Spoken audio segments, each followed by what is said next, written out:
For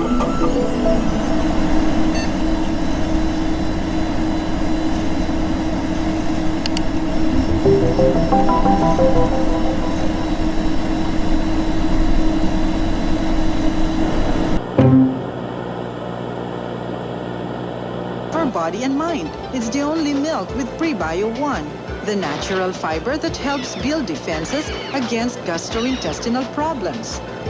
New Nido Fortified is also rich in iron and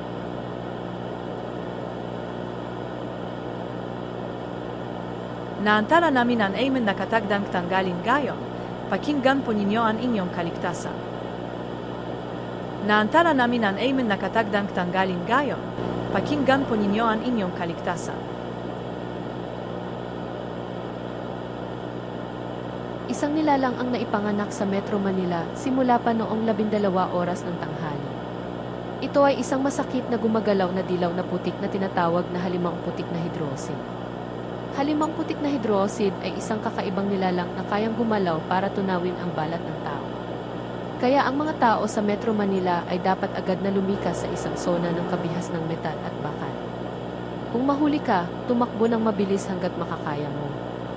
Salamat sa pakikinig sa aming impormasyon tungkol sa emergency at naway maging ligtas ang iyong buhay at kalusugan.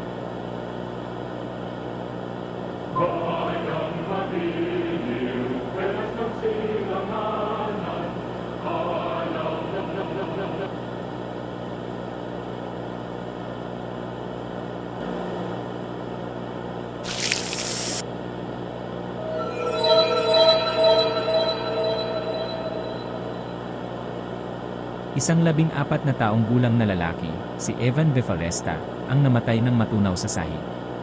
Tila isang dilaw na likidong gumagalaw na dulot ng radiation ang